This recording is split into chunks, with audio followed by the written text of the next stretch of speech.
What many folk know on the Sword Coast is their small town of Foundelver has a few deep old mines that still have a lot of cold iron deposits. However, I've not seen many fresh ingots on the market lately. There are plenty of things made from the material that attracts the trade of a certain kind of hunter though, as word of the material's availability spreads far and wide across the busy trade routes and the many roadhouses.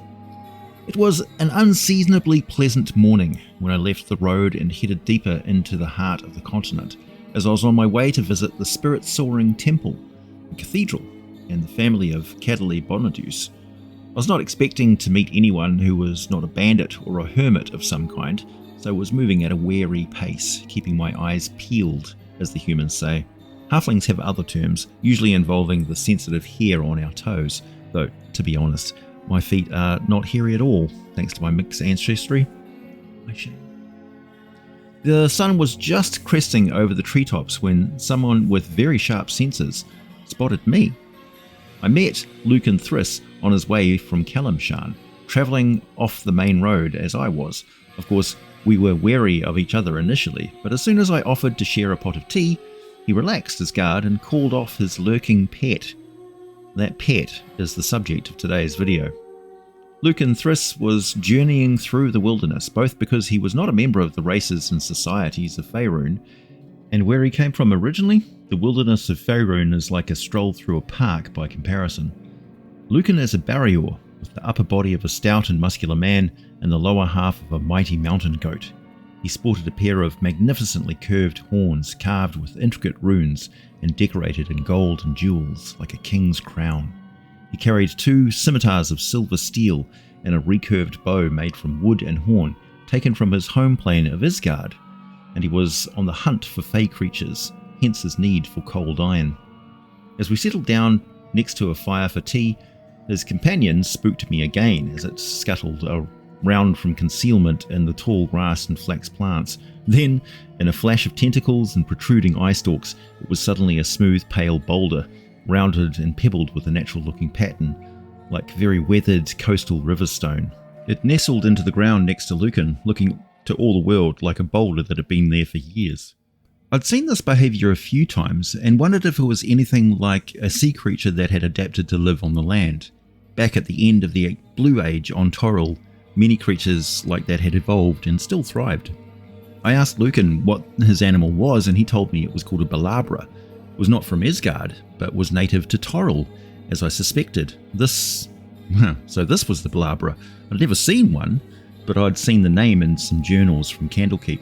As we drank tea and ate some bread, he told me about the creature he called his one Nasty, which was less a reflection of its temperament and more a reaction to what it could do in a fight.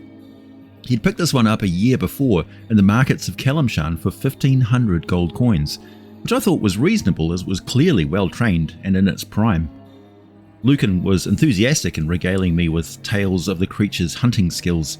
He said it was not surprising that so few, not many, knew of the creature, even on its homeworld, as it was so elusive, a real ambush predator that seemed to get agitated whenever it was observed directly by anything other than its prey.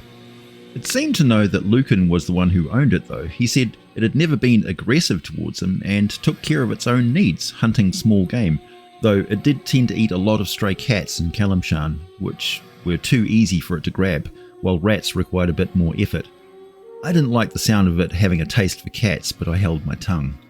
We broke open some herb bread I cooked over the fire, and Lucan told me he ran across some elves who thought the Belabra was some kind of a sacred animal, of a god of theirs named Rilifane Ralathil.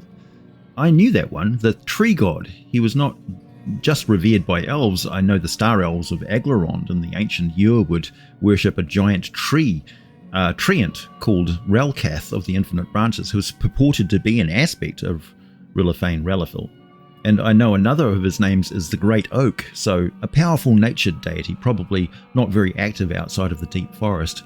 If any of the other gods were similar, that would mean that Rilifane Ralathil also used the Belabra to provide aid to his faithful, and his clerics could probably summon them. I learned a lot about the creature from that pleasant conversation with Lucan. We also figured out that his Belabra was pregnant, but more on that in a second. A Belabra is a medium-sized creature. The hard shell is 2 feet in diameter and ranges from black to dark grey to a more rare, pale and weathered looking, sported by the nasty.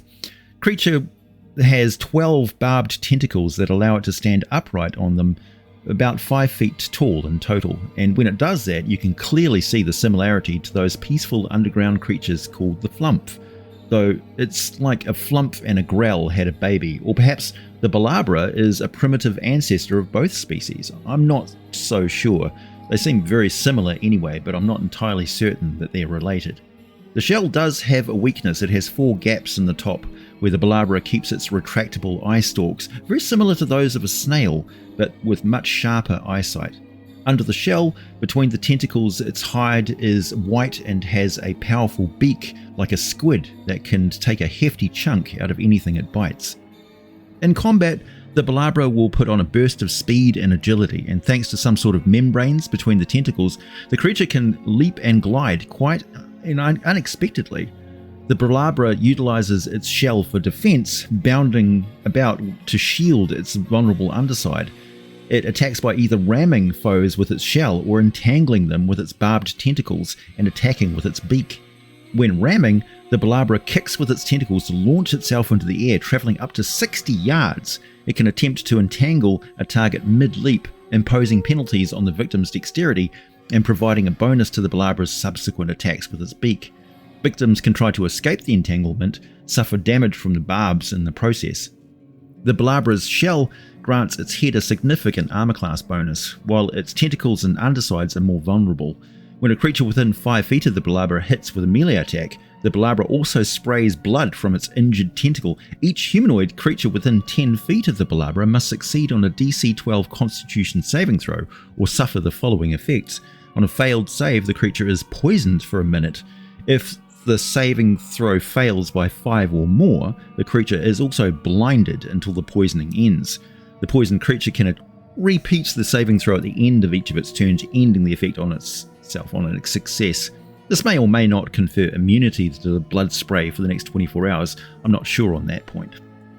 While the Belabra is prone and hidden under its shell, it gains a +4 bonus to its armor class against all attacks, advantage on Constitution saving throws, and it's effectively concealed, difficult to detect while motionless and hidden in this manner.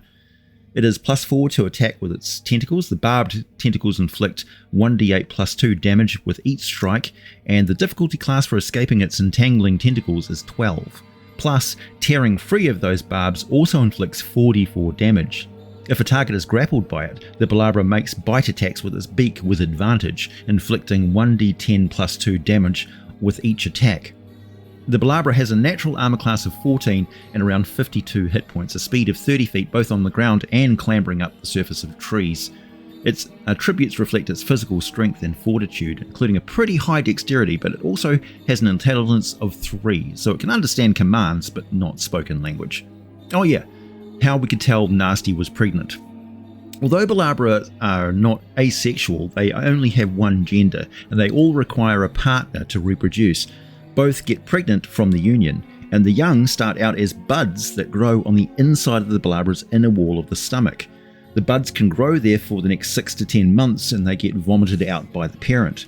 When Lucan was describing the recent changes in behaviour that Nasty was displaying and that she was off her food and not moving about as quickly, we managed to figure out that his Belabra was indeed pregnant and would be spitting out quite a few little offspring in the next couple of months, we thought. If taken at a young age, a Belabra can be trained to obey simple commands and act as a guard or hunter. They also respond to non-verbal signals, animal sounds, hand gestures and that sort of thing.